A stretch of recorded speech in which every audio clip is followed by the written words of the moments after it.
One sentence summary. The building of a bypass awakens a vengeful vampire, murder and hilarity happen. Could you beat the villain?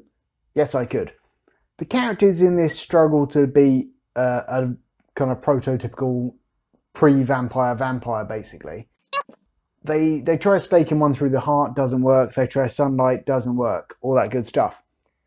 If it were me, I would use the digger or the kind of dump truck that they have access to smash the vampire into the ground. Now, even if it doesn't kill them, because, you know, they're undead, they're not going to be able to walk off having a digger parked on their face. Problem solved. How would you improve this film?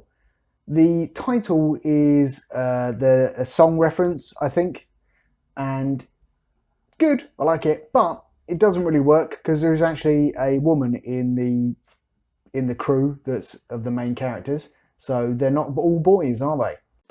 Eugene's dad, Francis or Francine maybe, says, you know, your name should be on the truck, and it's like Moffat's Construction or something along those lines. Technically, that is his surname. What he actually means is we see at the end of the film Moffat and Son, but my point still stands. It makes sense that Eugene blames himself for his best friend's death, because, you know, that he was there at the time, but he walked Will home when Will was absolutely blotto. He was the one who had the torch so they could see where they were going, and it wasn't his fault that there was that bull came out of nowhere and killed Will. Eugene had even pointed out earlier that the bull escaping and roaming around the fields was a problem, and maybe Will's dad wanted to pay him to fix that fence or whatever. So, not Eugene's fault. But the townspeople, who also blame him, bunch of dickheads. Anywho, how long had SP been hiding behind that curtain to jump out and scare those tourists?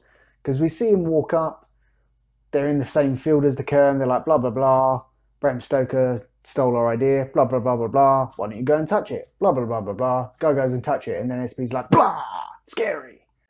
Could have been there for, I don't know, half an hour, 45 minutes, who knows, crazy times. You would have thought that the local council or someone would have put up a bigger fight to stop the building of this bypass that the government have issued or ordered because of the Kern. Surely someone can say, you know, this is historical, important stuff, don't demolish it. And Eugene, later in the film, says, oh, look, I've worked out a way to build the bypass and not destroy the Kern. Go slightly around it. Surely someone else could have thought of that as well, but who knows. We never saw that Eugene and Will were not allowed in the good room. So when Will's dad says, oh, you can now go in the good room, doesn't really mean anything. He should have just stuck Vampire Will in Will's bedroom or something. Put some bars on the door or whatever. I don't know. Presumably Eugene and Will are rugby players, but we don't actually ever see them playing the game. We just hear the reference to Will being really good at what he's playing and blah, blah, blah, blah, blah. I didn't trust Will's catatonic mum. Sounds harsh, she's obviously a grieving woman, but I knew that she was going to screw it up somehow. And she does. She shoots her husband in the arm, I think, to stop him from killing Vampire Will, and then I'm pretty sure Vampire Will murders her. Who rebuilt the Kern? I might be pronouncing that wrong, by the way. Anyway, so they demolish the Kern, and then the Night Watchman is attacked by someone, possibly the vampire, or possibly not, it turns out. But then the next day, the Kern is rebuilt. So was that the vampire dude? Was it Charlie, who's been turned into a vampire? Or was it Will's dad? Because Will's dad doesn't admit to doing it. It doesn't make sense that the vampire guy would rebuild it, because, you know, it set him free.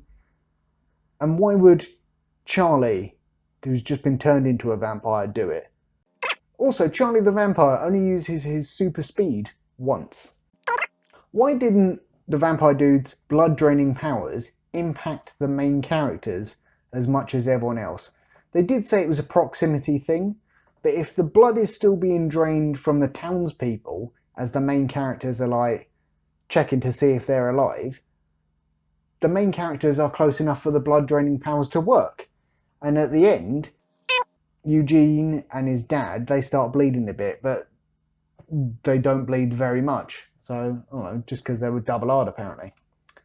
Claire leaves her stepdad to die. I think it was her stepdad anyway, but she does definitely, she says like, oh, sorry, Steve, or whatever your name is, I'll come back for you if I can. Then we see her driving out of town with her mum. There was room for 2 people in that dump truck, Claire. How long can people bleed out for before they die? Because it looks like the town is bleeding all night long, and then in the morning they'll wake up and they're like, well, I feel a bit poorly. You should feel a bit dead. But I wasn't really sure about the stones being what turn people into a vampire. So Will, he gets punctured a bit on the cairn when a bull smashes him into it, and then he turns into a vampire, and his dad's like, oh, it's not being bitten, it's the stones that turn you. Surely, unless it's like just those specific stones that the cairn are made out of, but surely if it's the ground in general, loads of people in town would have been turned into vampires by now, because accidents happen. The bit with the dead parents, Claire's got a dead mum, I think, maybe, or dad, and then Eugene's got a dead mum. It reminded me of the film Gremlins, where for no particular reason, it's like, oh yeah, my dad's dead because he got stuck in a chimney pretending to be Father Christmas or something. It's just grim. I don't need that. How strong do you have to be to rip someone's leg off, even if it has been like half chopped off by an axe? That feels like very, very strong to me. And I wasn't sure why the vampire guy did a warrior's come out to play, taunting his victims, because he didn't really seem to have much of a personality. He was more of a, I'm going to drain your blood and just get on with my kind of business sort of fella. But who knows? Have you ever noticed how in these kind of comedy horror things, there's always, the first time the main character sees a monster of sorts, they always accidentally like impale them or something. At the beginning of the film, Eugene and Will are talking to 2 Canadian tourists, and he's all like, chat, chat, chat, we call this the something, something. And she's all like, the undead. And he's like, you've done your homework. Number 1, you know she's done her homework. That's why she's a tourist coming to this location. Number 2, from the context, you can tell that you are talking about the undead. So not really.